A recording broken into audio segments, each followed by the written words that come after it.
Hello, welcome to my channel. I had done a previous video about a missing Douglas Bruce Ferguson, and I'm going to delete that one and put this one up because I have more information now. This says date of last contact was May 4th, 1999 from the state of Washington. He was 28 years old. This says he was 5'9" and 150 pounds. Douglas was last seen May 4th, 1999 during a boating accident. Brown hair, hazel eyes. Okay, and then someone sent me this photo of him saying that this is him. I don't know if his eyes are... His eyes look really brown to me in this photo, right? So, I don't know. And it's from a family member. So that we do have a photo now. And they said this newspaper article was about him. So it says Pierce Sheriff's deputies hunt for a canoeist reportedly last seen on Nisqually River. Man who was with him didn't report him missing for 2 days. Authorities in 2 counties are trying to find out what happened to a missing canoeist on the Nisqually River. The Thurston County man was reported missing Monday when his buddy went to work and told his boss that the man, a fellow employee, disappeared Saturday while they were canoeing, said Pierce County Sheriff's spokesman Ed Troyer, which makes me wonder if he went missing Saturday or if he went missing Friday or why the last day they worked together or why he waited 2 days. Why would you wait 2 days? Wouldn't you call 911 right away if something happened or somebody went missing and you were with them and you were afraid for their safety? The friend told authorities that he and the Thurston County man started out in the Nisqually Delta and began paddling upstream with a dog in the boat, Troyer said. And I don't know who Troyer is. When they reached the DuPont area, the canoe flipped, the friend reported. The friend said he reached shore and never saw the Thurston County man again. Now, wouldn't you call 911 or try to get help or something? Why would you wait 2 days to tell anyone that this happened? I find this so disturbing. It bothers me so much. The friend said he camped out on shore, then emptied the canoe of water and floated back down to the Nisqually Delta on Sunday. Wouldn't you try to get help? At the behest of his employer, the friend went to the Thurston County Sheriff's officials Monday and reported the disappearance. So his employer had to convince him to go to the sheriff's office. He doesn't call anyone in the 2 days prior, Troyer said. We're not saying there's anything suspicious, but don't you find that suspicious? And we're not saying there isn't. A search of the river Monday failed to turn up any sign of the missing man. But authorities Tuesday found the dog that had been in the canoe dead on railroad tracks near where the friend said he had spent the night, Troyer said. How did the dog die? How did the dog die? Does it say how the dog died? Troyer would not release the men's names.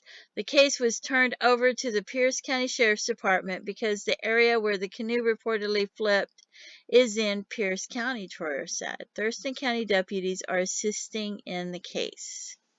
So I find that very disturbing. And I have, like, on this one, it says that he was 5'9",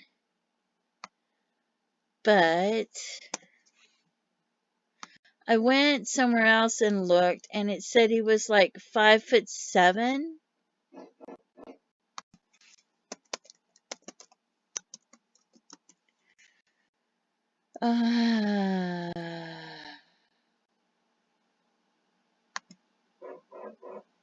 And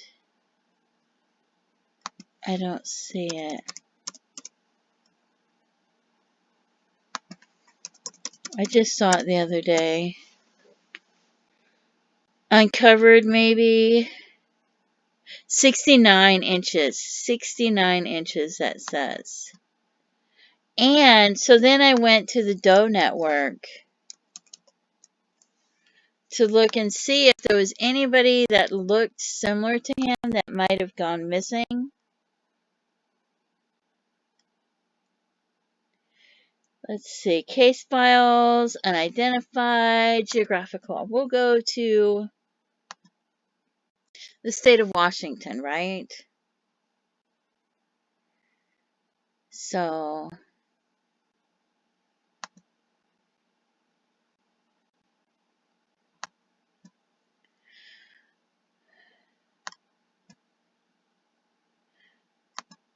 and let's see. He went missing in 1999.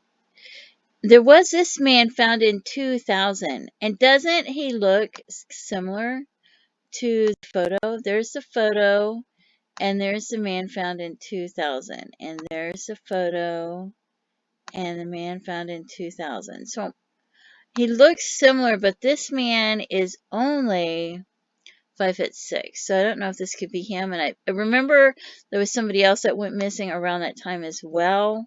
So, but this person died 1996 to late 1999. Clallam County, Washington. Skeletal remains. It says self-inflicted gunshot wound to the head, but I'm not sure if it's self-inflicted. Because they didn't find him till 2000, and I just feel like if somebody was shot at close range or something happened, I don't know. So, 30 to 50 years old, and he's only 5'6". And they couldn't estimate the weight, and he had brown hair 11 centimeters in length. But the dentals are available. They don't have the DNA, though. And he did have a rosary around the neck. And he was equipped with binoculars, a space blanket, folding saw, a green black bivy style tent. And he was a hiker. And I just feel like somebody taking a binoculars with him, with a folding saw and a tent and all these things, and setting up a tent. I just feel like, why would they? If you're going to commit suicide, why would you go to all that trouble to take all these hiking things and set up a tent and things like that? I don't know. But they did find a gun in his hand, so he appeared to have shot himself. That doesn't mean that he actually did. Anyway, let's see if there's anybody else. 1999.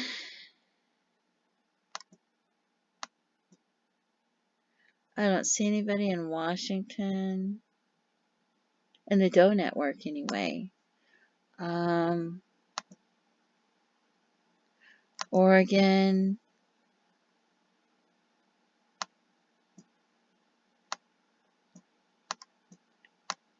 Oregon, 1999. This was a month before he went missing. This is still before he went missing. Oh, look at these.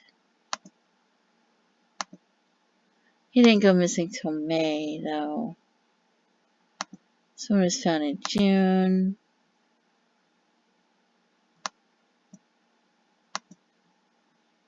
2002. 2005.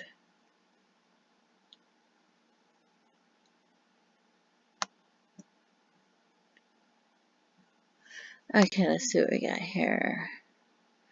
Unknown, 35. I think he was 28.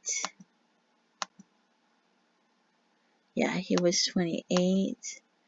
So 35 would be too old. 1979, that's too old too. Months prior, partial organ, 6'1",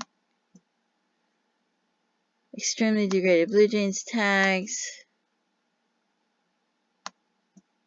So I don't know if he would have been 6'1" or not. And then we have this one, Portland, Oregon, unknown, 2002, 5'10" estimated.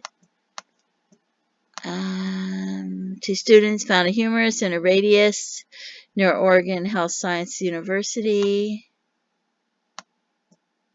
So, and this one didn't die till 2001 or afterwards.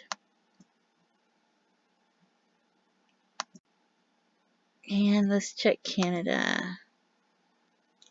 Case files, chronological, Canada, 1999, in May.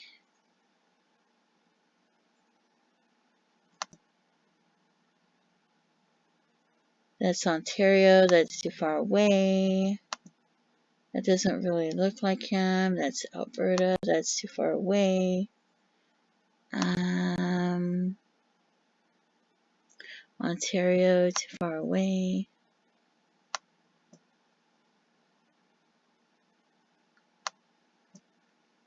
So,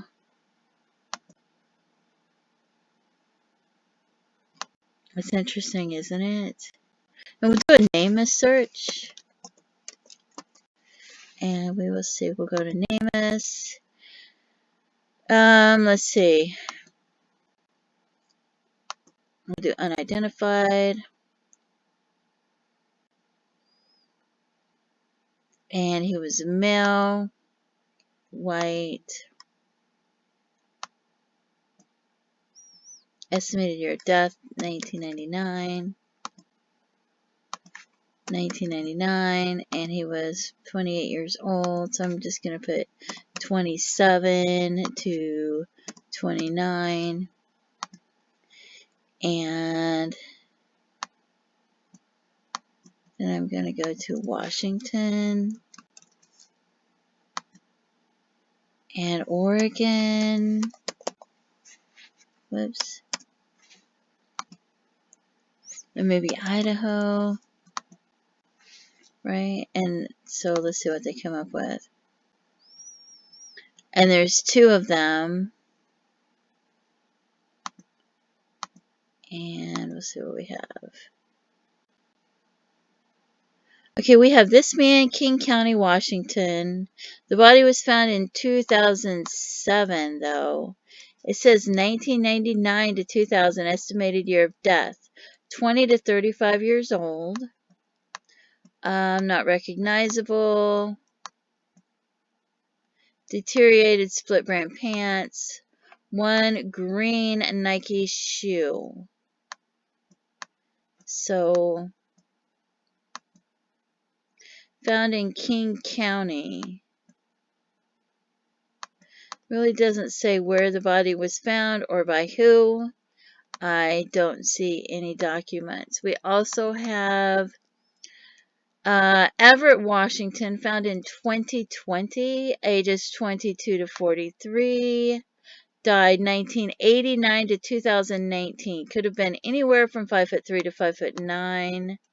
Skeletal remains found in a wooded area of South Everett, Snohomish County.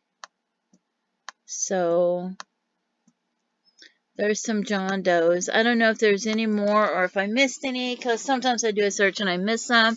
But I just thought, since we have a photo of the missing man now,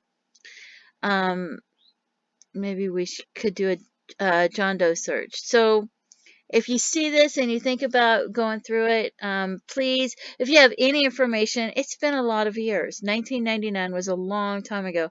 Sometimes people drink and they talk and they tell information, and other people don't want to come forward and share the information. They don't know if it's true. They might be concerned about them drinking. for whatever reasons. Maybe you knew information years ago and you were afraid to come forward, but now you don't have any reason to be afraid to come forward. Maybe you gave the information to investigators years ago, but it's been all these different investigators. You aren't sure if they took you seriously. You don't know if they wrote the information down. Maybe you feel like the information could have been lost because, at one point they might have been taking notes. Then they might have been using different types of software, floppy drives, things like that, and you're not sure if they still have the information. If any information that you have, please come forward and give it to the authorities to help them solve the case and help their families have closure.